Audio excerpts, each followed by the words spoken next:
అదేవిధంగా సభ్యులు జిల్లా శంకర్ గారికి, లక్ష్మీనారాయణ గారికి, రాంబాబు నాయక్ గారికి, ఆర్డీఓ గారికి, ఏసీపీ గారికి, సిఐ గారికి, ఇతర పెద్దలందరికీ పేరు పేరున జై భీమ్, థ్యాంక్ యూ సార్. మేము కూడా ఈ ఇష్యూ పత్రికల్లో చూసాము. నవ తెలంగాణ పత్రికలో వచ్చింది ఈ ఇష్యూ అంతా. వచ్చిన తర్వాత మేము ఇక్కడికి ఈ వాడకొచ్చి మాట్లాడి తర్వాత సిఐ గారు కూడా సిఐ గారిని కలిసాము. పోలీస్ స్టేషన్కి వెళ్ళి సిఐ గారితో మాట్లాడాము.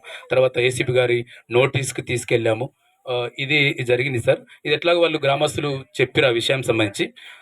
మనందరికీ తెలుసు సార్, ఎస్సీ ఎస్టీ చట్టం ప్రకారం కానీ లేదా రాజ్యాంగం ప్రకారం కానీ మనుషులందరం సమానం సార్. ఈ ఊర్లో రెడ్డిలు లేరు. చాలా ఊర్లో ఏమనుకుంటారంటే ఈ పేపర్లు చూస్తే అంతా రెడ్డిలు చేసిరో, వెలుమోలు చేసిరో, కమ్మోలు చేసిరో అనుకుంటారు. కానీ వీళ్ళంతా మా సోదరులు సార్. ఎస్సీ ఎస్టీ బీసీలంతా ఒక్క ఒక్క ఒక్క ఒక్క జాతి బిడ్డలు, ఒక తల్లి బిడ్డలు సార్. ఇటువంటి వాళ్ళ మధ్య ఇటువంటి వైరుధ్యం రావడం అనేది మంచి పరిణామం కాదు. ఇది ప్రజాస్వామ్యానికి కానీ రాజ్యాంగానికి కానీ ఇది అందరూ కలిసి ఉండాలి అని చెప్పి మేము కూడా దళిత బంధు ఫ్రంట్ తరఫున కోరుతా ఉన్నాం సార్. రెండోది, ఇటువంటి ఈ వివక్ష పాటించిన వారిపైన చర్య కూడా ఖచ్చితంగా తీసుకోవాలి సార్. ఎందుకంటే ఒకసారి కనుక ఇట్లా తీసుకోకపోతే ఇంకోసారి కూడా, ఇంతకుముందు ఒక అతను చెప్పాడు మీరు పోయినాక మళ్ళీ ఏం చేస్తారో మాట్లాడతారో అని కూడా నవీన్ తన సాక్ష్యం ఇచ్చాడు. కాబట్టి ఇటువంటి జరగకుండా గ్రామ పెద్దలుగా బాధ్యత తీసుకోవాలి. సిస్టమ్ ఆర్డీఓ గారు, ఏసీపీ గారు, సిఐ గారు, ఇక్కడ స్థానిక పోలీస్ అధికారులు కూడా తీసుకోవాలి సార్. స్థానిక ఎస్ఐ గారు కూడా నిర్లక్ష్యం వహించారు. యాక్చువల్గా ఈ ఊర్లో పెద్ద మీటింగ్ జరిగింది. సిఐ గారి ఆధ్వర్యంలో ఒక కౌన్సిలింగ్ కూడా జరిగింది. కానీ ఆ సమాచారాన్ని మొత్తం మీడియా గ్రూప్లో ఎస్ఐ గారు తప్పుడు షేర్ చేశారు. ఇది కేవలం గంజాయి కోసము, లేదు ఇది ఎలక్షన్ కోసం అని చెప్పి మీడియా గ్రూప్లో కూడా చెప్పిన పరిస్థితి సార్. ఎస్ఐ నెగ్లిజెన్స్ కూడా ఇక్కడ కనిపిస్తూ ఉంది సార్. నేను పోలీస్ అధికారులను, ఎందుకంటే మంచి ఏసీపీ గారు ఉన్నారు, సిఐ గారితో మేము మాట్లాడిన తర్వాత సిఐ గారి పట్ల మాకు ఒక నమ్మకం వచ్చింది. మేమందరం పోయి పోలీస్ స్టేషన్కి పోయి మాట్లాడిన తర్వాత సిఐ గారు మాకు అష్యూరెన్స్ ఇచ్చారు. వేసి ఇటువంటి జరగకుండా చేస్తాం, మేము వాళ్ళతో కూడా మాట్లాడతామని చెప్పారు. ఇద్దరు వర్గులతో సార్ మాట్లాడిండు, మాతో మాట్లాడిండు, మొత్తం మేము కూడా వాళ్ళతో ఉన్నాం, వాళ్ళతో కూడా మాట్లాడిండు. ఒక ఒక ఒక ఒక సామరస్యపూర్త వాతావరణం తీసుకొచ్చిండు. ముందుగా సిఐ గారికి, ఇతర పోలీస్ అధికారులకు, ఏసీపీ గారికి దళిత బంధు ఫ్రంట్ తరఫున కృతజ్ఞత చేసి సార్. ఇటువంటి భేదాలు ఉండకూడదని చెప్పి నేను కోరుతున్నాను సార్. 2-3 విషయాలు మా దృష్టికి, విలేజ్కి సంబంధించిన దృష్టికి వచ్చింది సార్. మీ ఊరికి మీరు రాక సమాచారంతో ఇవాళ దళిత వాడు కొంత వెలుగుతుంది సార్.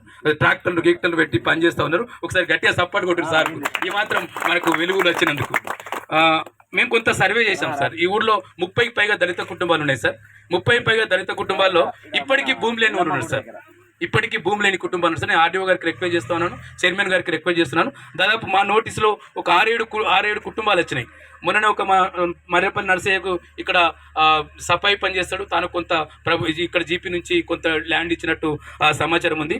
ఒక కింద గడ్డ మీద రేనాక మొన్ననే ఒక 1 ఎకరం భూమి కొనుక్కున్నట్టుంది. ఇప్పుడు ఎవరైతే ఇక్కడ కంప్లైంట్ దారు ఉండో లక్ష్మయ్య గారు, ఈ కులపేద మనిషి, ఆయనకు భూమి లేదు సార్. లక్ష్మయ్య గారికి భూమి లేదు, చింతపల్లి కిష్టయ్య గారికి భూమి లేదు, మల్లేపల్లి నర్సయ్య గారికి మొన్ననే కొంత 1 ఎకరం గ్రామం ఇచ్చింది. ఎర్రగొల్ల యాదమ్మకు కూడా కూడా భూమి లేదు సార్. చింతకింది శంకర్కు, గడ్డ మీద రేణుకకు, ఈ ఊళ్ళో చాలా ఎక్కువ లావణి పట్ట ఉంది సార్. కొద్దిగా వీళ్ళంతా లావణి పట్టాదారులే ఉన్నారు.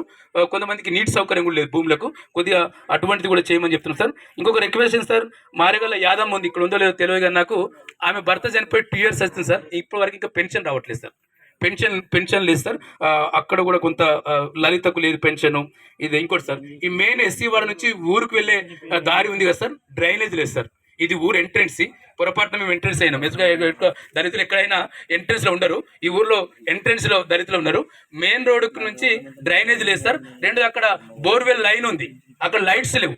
ఈ మెయిన్ రోడ్ లైట్లు కూడా ఉన్నాయి, కానీ అవి రాత్రిపూట వెలగాయంట సార్. మేము చూడలే, కానీ గ్రామస్తులు చెప్తున్న ప్రకారం చూస్తే అక్కడ లక్ష్మమ్మ ఇట్లా ఇల్లు ఉంటుంది, అటు ఎస్సీ బోరు శ్రీనివాస్ జిత, అసలు అక్కడ లైట్లు లేవు సార్. రెండోది, ఈ ఊరికి మాజీ సర్పంచ్ గారు కూడా ఉన్నారు కాబట్టి ఒక కమ్యూనిటీ హాల్ నిర్మాణానికి 30 లక్షలు మంజూరు అయినట్టు సార్. అది వాళ్ళు చెప్పాలి, మా దగ్గర సరైన సమాచారం లేదు. భూమి పూజ కూడా చేశారు, 7 నెలల కింద భూమి పూజ చేశారు. ఇప్పటికీ ఆ పని ఎక్కడ దక్కని ఉంది సార్, పని కూడా జరగలేదు. మేము అంటే చైర్మన్ గారికి, ఇతర పెద్ద సభ్యులకు రిక్వెస్ట్ చేసినట్టే, దళితులు మేము ఇట్నే ఉండాలని కోరుకోవట్లేదు సార్. మేము ఊరితో కలిసి ఉండాలనుకుంటున్నాం. ఊరితో వైర్యం కూడా లేదు. చాలా మంది ఇప్పుడు జీవా మాట్లాడిండు, నవీన్ మాట్లాడిండు, చాలా మంది మాట్లాడినట్టు ఊరలకు పంచారు. ఊరలు కూడా చాలా మంది పెద్దలు మాట్లాడారు. అసలు పంచాయతీ లేదు. కానీ మన మైండ్లో ఏదైతే కుల వ్యవస్థ ఉందో, నేను వీళ్ళని కూడా నేరస్తులు అనుకోవట్లేదు. ఈ కుల వ్యవస్థ ఉంది కదా, ఆ కుల వ్యవస్థ మనల్ని ఇట్లా విడదీసింది. కొంచెం ఆ కులాలను విడదీసి మనందరం ఒక తల్లి పిల్లలాగా ఉండాలని చెప్పి కోరుతున్నాం సార్. రెండోసారి ఇక్కడికి బస్సు ఒక్కటే వస్తుంది, ఒకసారి వస్తుంది సార్. 7:30 ఒక ట్రిప్ వస్తుంది, 6:30 ఒకసారి వస్తుంది. ఇక్కడ 7th క్లాస్ వరకే ఉన్నది సార్. ఈ పిల్లలంతా 10th చదువుకోవాలంటే మరకుకు వెళ్ళాలి, 3-4 కిలోమీటర్లు మరకుకు వెళ్ళాలి సార్. అక్కడికి 4 గంటల స్కూల్ అయిపోతుంది, పిల్లలందరూ బస్ కోసం వెయిట్ చేయాల్సి వస్తుంది సార్. కొద్దిగా ఆ పిల్లల టైం కానీ లేదు, ఈ ఊరోళ్ళు గజ్వేల్కో లేకపోతే ఇంకో హైదరాబాద్కు సిటీకి ఎక్కువ పోతారు, ఎక్కువ మంది సిటీ కూడా బతకపోతారు సార్. ఒక ఆర్టీసీ బస్సు సౌకర్యం సంబంధించి కూడా కొంత మీరు ఏర్పాటు చేస్తే బాగుంటుంది సార్. రెండోది, మీరు ఎట్లాగో వచ్చారు కాబట్టి నేను ఆర్డీఓ గారిని, ఎస్పీ గారిని, పెద్దలు, చైర్మన్ గారి సభ్యులు కోరుతున్నాను, మనందరం కలిసి గుడికి పోదాం సార్. గుడికి పోయి మన వాళ్ళందరూ ఒప్పుకోరు కదా, పెద్ద మనుషులు అందరూ ఒప్పుకున్నట్టే కదా, పెద్ద మనుషులు మేమంతా మనుషులేమని ఒప్పుకున్నట్టేనా? మేము కొబ్బరికాయ కొట్టాల్సిన ఇప్పుడు చైర్మన్ గారి చేతుల మీదుగా అటువంటి ఒక కొబ్బరికాయ కొట్టించి తర్వాత మీరు అందరూ ఇంకొక పెద్దమని చెప్పిండు, ఐఎమ్ వెల్కమ్, అందరం కలిసి బోనాలు చేసుకుందాం అన్నారు. ఒక మంచి రోజు చూసుకోండి, దుర్గామాతకు మంచి శుక్రవారం అట. మేము నిన్న మొన్న అనుకున్నాం, సార్ గారు కూడా చెప్పాం, సిఏ గారు కూడా చెప్పాం, మీరందరూ కలిసి చేసుకోవడం మంచిది. అంటే మేమే మళ్ళా ప్రత్యేకంగా మేము బోనాలు చేసి మీరు రాకపోతే కూడా అది వివక్షణ ఉంటుంది. కాబట్టి మీరు ఆలోచించండి, మీ మీద మాకు ఏం కోపం లేదు, అసలు మీరెవరో తెలియదు, మేమెవరో తెలియదు. మేము ప్రజల పక్షాన, దళితుల పక్షాన పనిచేస్తాం. మేము దానికి దేనికైనా తెగబడతాం, మా ప్రాణాలకైనా తెగబడతాం. ఎందుకంటే మా జాతికి ఎక్కడైనా అన్యాయం జరిగితే అన్యాయానికి బరిగిరిసి నిలబడతాం. ఈ అన్యాయం మీద మేంగా అధికారులకు తీసుకెళ్ళాము, సిఐ గారి నోటీస్ తీసుకుపోయాము, ఏసీబీ గారి నోటీస్ తీసుకుపోయాము, చైర్మన్ గారి నోటీస్ తీసుకుపోయాం, నేషనల్ ఎస్సీ కమిషన్ తీసుకుపోయాం, మీడియా దృష్టికి తీసుకెళ్ళాం. చాలా పెద్ద ఎత్తున ప్రచారం కూడా జరిగింది. ఇటువంటి జరగదు. ఇది ముఖ్యమంత్రి 10 ఏళ్ళు మన ముఖ్యమంత్రి గారు ఇక్కడ పరిపాలించారు, ఇక్కడనే ఉంటాడు, సార్ కూడా ఇప్పుడు అక్కడనే ఉన్నాడు. అటువంటి ప్రాంతంలో ఇటువంటి వివక్ష జరగడం అనేది మాకే కదా అవమానం, మీకు కూడా అవమానం. ఒక రాష్ట్ర ముఖ్యమంత్రి 10 ఏళ్ళు ఇక్కడ ముఖ్యమంత్రి చేసిన ఒక పక్క గ్రామంలో మా బుచ్చానుడు, ఆ ఊరు సర్పంచ్, ఆ ఎర్రవల్లికి పోయినాం. మా అన్న ఎంపీటీసీ కృష్ణ ఉన్నాడు, ఆ ఊరికి పోతే అటువంటిది ఏం కనిపించదు. వాళ్ళంతా దళితుల నుంచి ఎదిగించారు. ఒక సర్పంచ్ ఈయన ఎంపీటీ చేసిండు, జర్నలిస్ట్గా చేసిండు. కాబట్టి కొంత అందరం ఐక్యంగా, అందరం రాజ్యాంగం ప్రకారం నడుచుకోవడం మంచిది. మన తలకాయలో కొన్ని ఉంటాయి, ఏంది కులం అనే ఒక భేదం ఉంటుంది, ఇది మనం పెట్టుకోలేదు, ఇది వ్యవస్థ పెట్టింది, ఎక్కువ తక్కువ సిస్టమ్ వ్యవస్థ పెట్టింది. దీన్ని నిర్మూలించుకోలేకపోయి చెప్పి కోరుతూ నేను మీ ముందు నివేదించిన ఈ సమస్యలన్నింటినీ పరిష్కరించాల్సిందిగా ఈ గ్రామ దళితుల తరపున, దళిత భోజన ఫండ్ తరపున విజ్ఞప్తి చేస్తాను. Thank you sir.